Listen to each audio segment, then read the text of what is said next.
Welcome, everybody, to this edition of Oxford News This Week. I'm Jim Hughes, and yes, some of the headlines coming up. Charter Township actually made a decision regarding how many officers will be in the Oakland County Sheriff's Substation. Also on this edition, we'll talk about our sports. A lot of great winter sports happening right now. And in our last story, we'll have that all coming up on this edition of Oxford News This Week.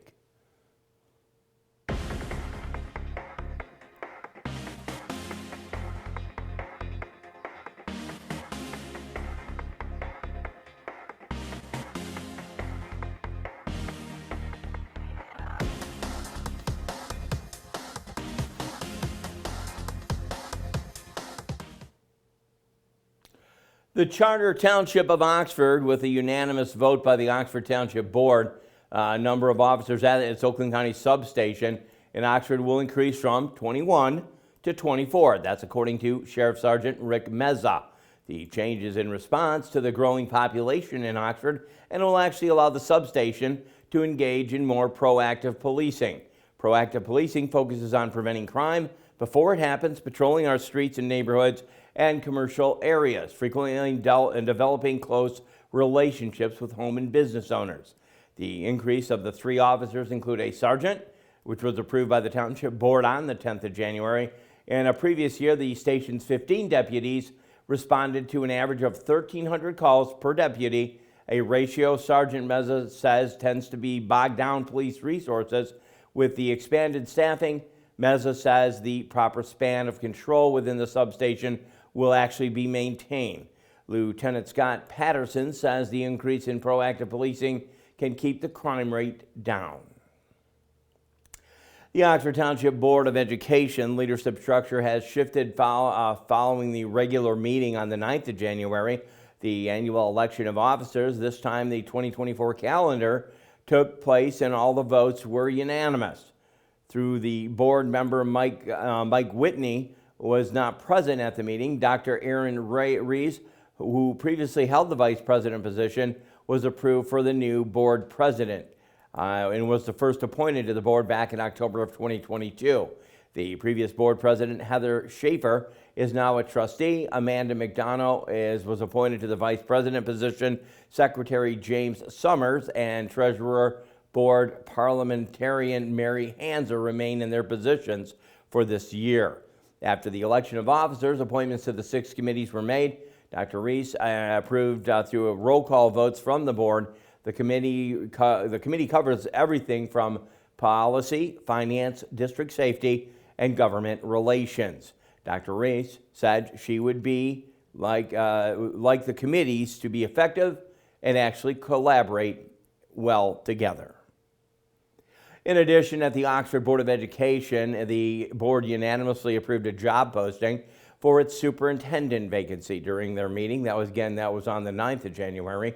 In the previous meetings, the superintendent search from Hazard, Young, Ontw, and Associates was selected. Now the firm has worked alongside the board members to incorporate feedback and suggestions into the new job posting. Qualifications for the candidates include an advanced degree, administrative certification, and preferences for previous superintendent experience and K-12 classroom experiences. The candidate must also agree to receive trauma-informed training, a requirement the board president, Dr. Aaron Rees, says will allow the board to choose specifics. The job posting also includes the benefits and highlights of the Oxford school and community, allowing applicants to get a glimpse into the heart of the district. The next step in the superintendent process is from Hazard, Young, Ontw, and Associates to present a leadership profile report to the board by February 27th. This document will outline feedback from the community on desired qualities in their superintendent. The first round of interviews is expected to be conducted in mid-March, with hopes of having a new superintendent instilled by July 1st. At the Oakland County Sheriff's Office wants to warn residents about dangers that cold weather can bring to the state after we've had a lot of that. After the temperature dipped into the single digits this past weekend, again, the Sheriff's Office encouraged residents to be extremely careful about spending time outside, especially while shoveling or doing other physical activity. According to the office, one homeless person passed away from hypothermia during the weekend. They encourage residents who know someone who is homeless to remember that shelters or warming centers are important with sub-zero temperatures. They also reminded residents to be extra careful with pets, to take additional care for the elderly and make sure to bundle up, whether in the car or out on the street. The Oakland County Sheriff's Office is continuing to run the Coats for Cold program. They are collecting warm coats to give out to those in need during these frigid days. The program actually hit a 4,000 coat donation in December. Over 80 donation sites were in place. The Sheriff's Office is still looking to make a difference. If you'd like to donate a coat or help out, contact them via email. That's ocso@ogov.com. The Oxford Addison Youth Assistance Program Family and Youth Education Committee is partnering with the Oxford Community Schools to create free educational workshops. There are no lazy students, is what it's called. There's a discussion to learn more about organization, time management, and how to encourage academic motivation in children. The workshop is facilitated by Judith E. Lipson, a licensed professional counselor with over 30 years' experience in all levels of public education. Her specialties actually include working with individuals who experience ADHD and ASD. Lipson also believes there are no lazy students, and the presentation helps to provide effective strategies for working with underachieving students.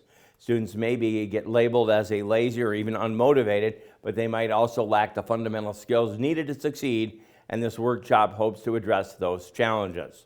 The program takes place on Mondays, starting February 5th, from 6:30 to 8:30 in the Oxford Middle School Media Center. If you'd like to register, contact the Oxford Addison Youth Assistance Facebook page, scan the QR code, and your link will be there with a flyer. The Auburn Hills Police Department is still searching for 3 suspects who allegedly stole $11,000 worth of jewelry from Great Lakes Crossing, the outlets, on the 13th of January. At about 5 p.m., the trio smashed near Hellsberg Diamonds with sledgehammers, and according to the Fox 2 report, panic ensued among the shoppers near at the mall food court. Several people captured the incident on camera while they phoned 911. And it was reported that the suspects were 3 males wearing masks. The suspects left the mall through the exit 6 and got into a black SUV. According to CBS News Detroit, officers could not find the vehicles when they arrived at the mall and are now still seeking the suspects. According to a release from the police department, all 3 suspects were wearing black hooded sweatshirts, gloves, surgical masks, and black hats, and were around the ages of 18 to 25. Anyone who witnessed the incident and has maybe some further information, you are encouraged, almost implored, to contact the Auburn Hills Police Department. And in a story regarding an historic building and a new repurposing, it's rustic free, I should say. Brand new to event center, a venue. The dealership was a building, 22 North Washington Street. Previously, the building was actually home of Ford and Packard dealerships, a machine shop, and also Williams Art Class most recently. Lifelong Oxford resident Kyle Morowski is the new owner of the roughly 109-year-old building. Morowski said he purchased the building along with his wife because of the automotive connections. Transforming the space into a dealership as an homage to history, the couple began stripping the space to its roots to create an industrial, rustic event space. Morowski owns 2 other party rental businesses and saw the Facebook post about the building as a chance to be more involved in the community. Morowski said he wanted to give Oxford a space they can use for whatever they want since their lack of locations like that locality. The dealership hopes to be involved with Oxford Downtown Development Authority events.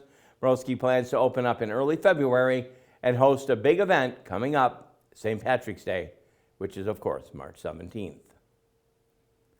And in our Behind the Lens segment, we always enjoy that. Behind the Lens, move over.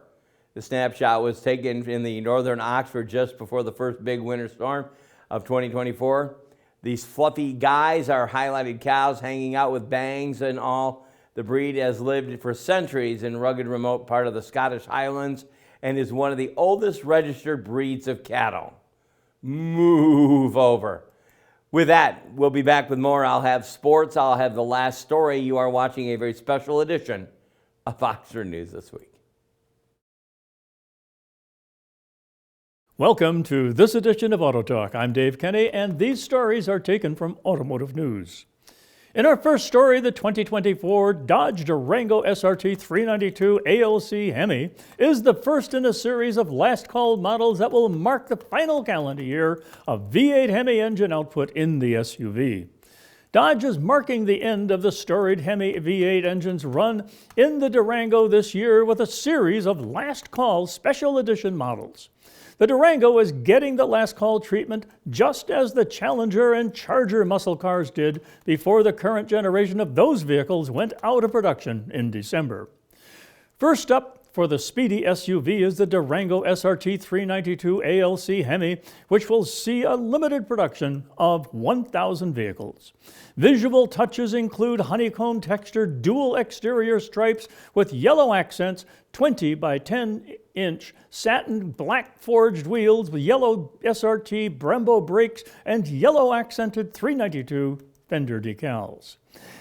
The Stellantis brand said it will build 250 ALC Hemi Durangos in each of 4 paint colors: diamond black, destroyer gray, vapor gray, and white knuckle.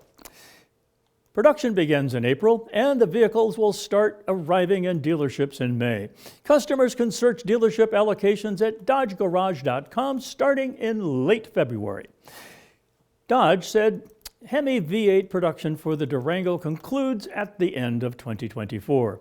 Just as we did with the Dodge Charger and Challenger, it's time to celebrate the V8 Hemi engine that has powered Dodge's domination of the performance SUV segment. Dodge CEO Tim Kanaskis said in a statement, special edition last call models of the Durango will roll out during 2024 as we honor the most powerful SUV ever, he says.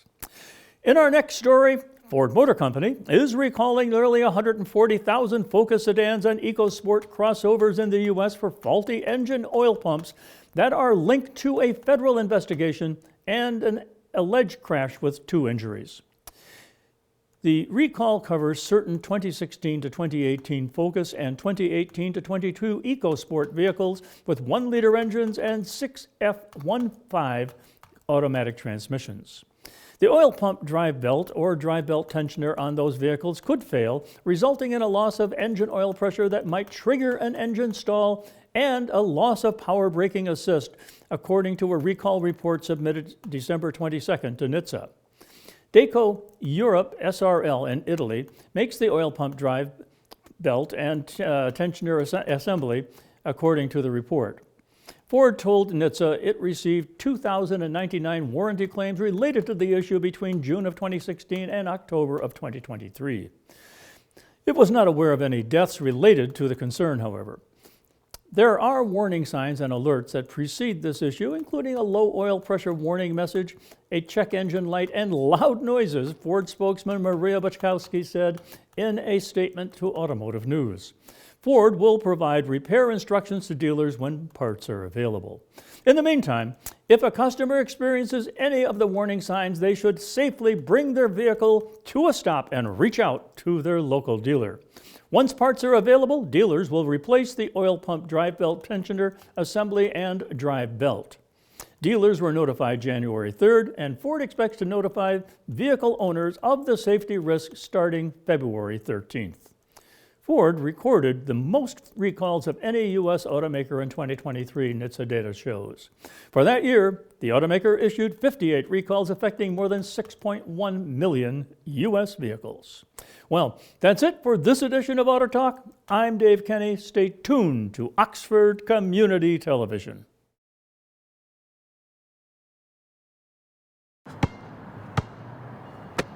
Bring it.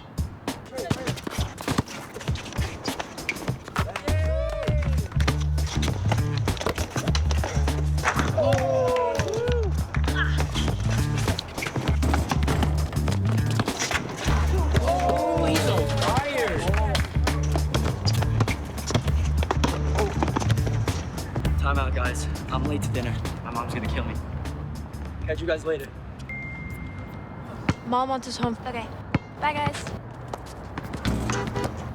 You guys need a ride? Sure. Yeah. All right. How about some one-on-one? I gotta go eat, man. Sorry, I'll see you later.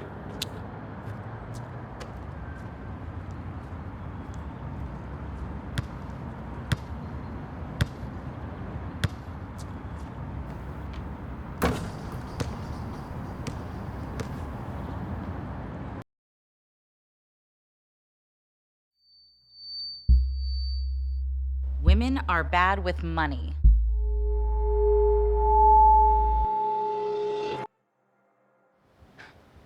It's what the world's been saying for centuries. But now, We've got something to say. Save it.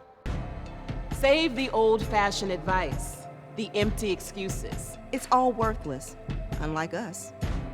To our fellow females, it is time to save ourselves by saving our money. Contributing to our futures. Investing in our independence. Until we're no longer 80% 80% more likely than men to live in poverty in retirement. So again, we say to that, save it. The falsehoods, the feelings of fault, then the funds. Learn how to save for your retirement at wesaysaveit.org.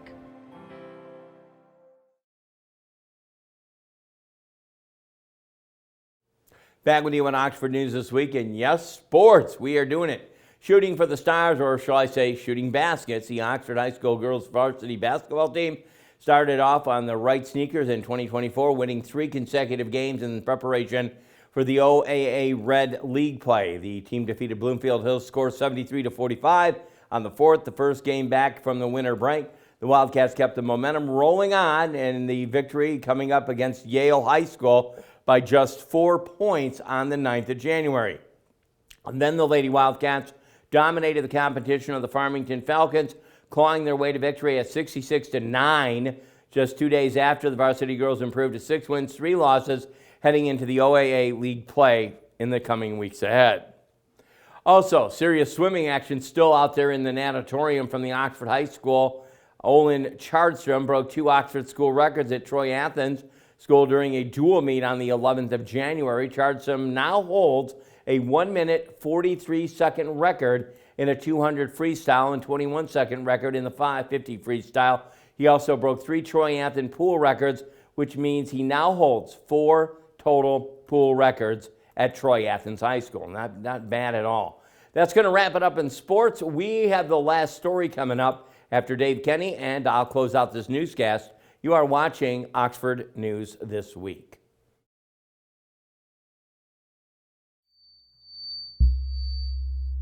Women are bad with money.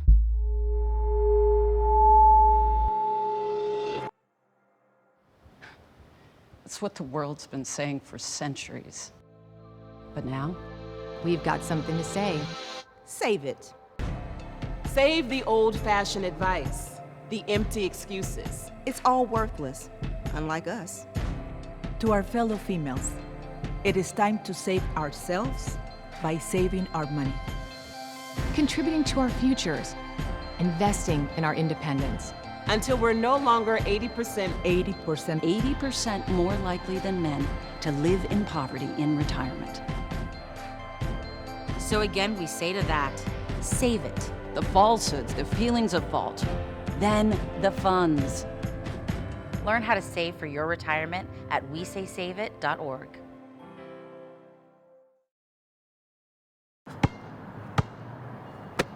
Bring it.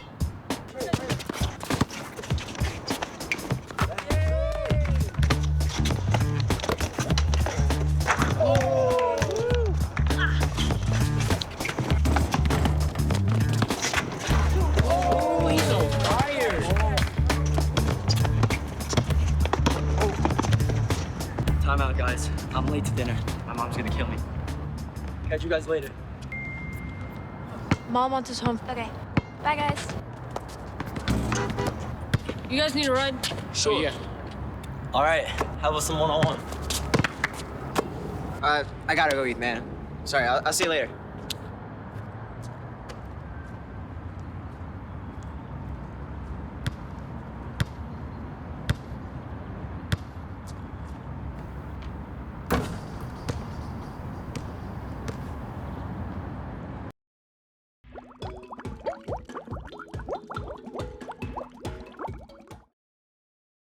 On October the 4th, my daughter was diagnosed with a rare malignant rhabdoid tumor on the spine. When I received the diagnosis with my daughter, my hope was gone. When we first made it to St. Jude, my baby couldn't sit up on her own at all. The tumor had pressed up against her spine to the point where it basically paralyzed her. She couldn't feel her feet or anything like that. And just to see her start to make those steps after treatment, take your time, one step at a time. Take my time. Take my time. We rise Good up. job, baby. I like the way I rise up. I'll rise unafraid. I'll rise up. Yeah, now do it 1,000 times again. It was just like a miracle. It was amazing. I was like, thank God for St. Jude.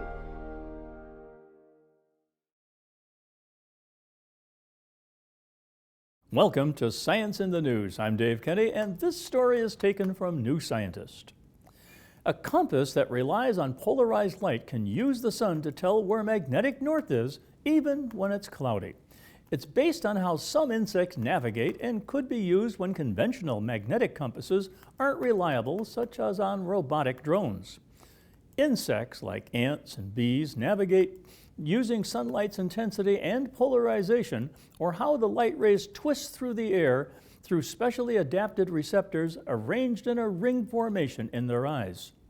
This lets them deduce and track the sun's position and use it as a reference point, like the North Pole of a magnetic compass. It works even on cloudy days because polarization can penetrate through clouds. Euripides Gakanis at the University of Edinburgh in the UK and his colleagues have built a compass from 8 light receptors arranged in a ring that mimics how insects' eyes measure polarized light. Sunlight is most polarized at 90 degrees from an observer's line of sight to our star, so by measuring this polarization and the brightness of the light, Gakanias and his colleagues could use a simple computer algorithm to accurately find the sun's position. The researchers tested the compass on a wheeled robot in the same habitat as desert ants and dung beetles in Italy and South Africa. They found it could track the sun's position relatively accurately, but because of problems lining up the robot with magnetic north at the beginning, the sensor was less accurate than they had predicted. Correcting for this error would have made it better than other compasses that detect polarized light, says Gakanias. The compass could be useful when magnetic compasses don't work, such as on drones which have rotors that generate interfering magnetic fields of their own. However, the device is about 15 centimeters across, so it would need first to be made smaller, said Gakanias. The compass could also be useful in better understanding how insects navigate, says Miriam Liedvogel at the Institute for Bird Research in Wilhelmshaven, Germany. This allows us to test the plausibility of any mechanistic hypotheses in animals because in these technical systems we can manipulate single components or mechanisms, she says. Although the compass is designed for working during the day, Gakanias says they got some data at dawn showing that moonlight could interfere with the detection of light from the sun. This means it might also work at night if they built a function to add the tracking of the movement of the moon or even the Milky Way. Well, that's it for this edition of Science in the News. I'm Dave Kenny.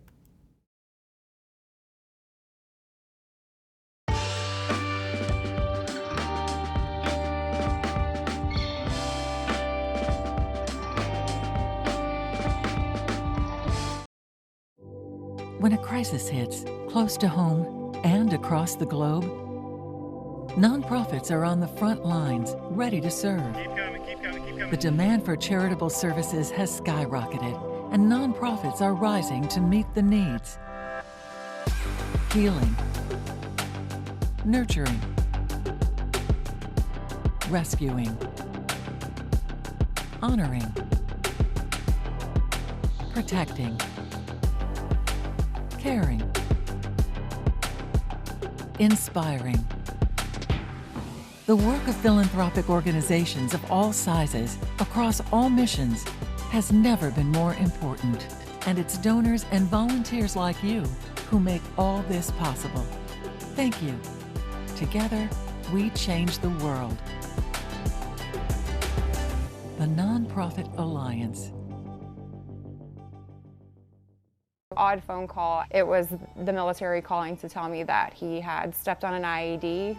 My role in the Army was I was an infantry scout. I was a squad leader for a recon element. The Army doesn't really prepare you for injuries. They either prepare you for the soldier to come home or not to come home at all. They don't prepare you for the in-between. There's things that I do for him that is considered caregiving that to me is considered just loving him. The day I got injured, she got wounded as well. And the veterans wouldn't be the men that we are and the women that we are today if it wasn't for our better half helping us every direction we go. The Coalition to Salute America's Heroes helps severely wounded or disabled veterans just with basic needs such as emergency financial aid. For our family specifically, they tremendously helped us out with employment through their Heroes Thinking Heroes program. Visit saluteheroes.org to learn more. My son Ian was diagnosed with a brain tumor at the age of 16 months. The outlook was pretty rough. We had no hope until St. Jude rescued us. I mean, they saved him. But then it turned out he had a second cancer. To this date, we are 12 years into this journey, and from day one, we've never once seen a bill. It gave us the peace of mind to know that we're there with our son, and we're gonna beat cancer together. Now, he is doing really, really well. He's alive because of what St. Jude has done. He's here because of the doctors who came before, their blood, their sweat, their tears, of every day being in that hospital, the knowledge that has been accumulated and shared with everyone else around the world. This is how we get rid of this, how we help kids beat cancer all over. It's the future. Welcome back. Our last story today. A scoundrel stole the kids with a special needs, but they came out winners at the end, though. The Detroit Free Press, Neil Rubens reports that most likely suspect for the rivalry had been plotting this for 40 minutes at the Century Bowl, a bowling alley in Waterford, as all sorts of children and young adults took their places in preparation for the Miracle League of North Oakland's first season of winter bowling. The suspect helped himself to a bank deposit bag filled with money, taking $350 in cash and $210 in checks. The story didn't end there, though. Miracle League of North Oakland has already received far more in donations and good wishes than the suspect could ever have taken. The regional manager for the chain of bowling centers that includes Century was so outraged and apologetic that he gave Miracle League $1,000. As of the January 10th, the total had doubled itself to $2,500, although the suspect has not yet been identified. The team support specialist at Miracle League Bowling, Susie Glasgow, is hoping to meet people who were impacted by the story and maybe would like to become future volunteers. Always a great story, that last story, kind of putting a smile on your face after what could have been a tragedy. OCTV can be viewed on Spectrum Charter Channel 191, Channel 99 on the ATT Uver system. Check us out on YouTube, Facebook, Rumble, or even Roku as well. If you have a show idea and would like to become a volunteer, contact the OCTV office. Give us a call at 628-9658. That's 248-628-9658. Special thank you today, producer director Kyle Snage. Also, all the videographers and videos that we do share. Also, we want to thank our news writer extraordinaire, Allison Miller. Also, we'd like to thank our editor, Kyle Snage.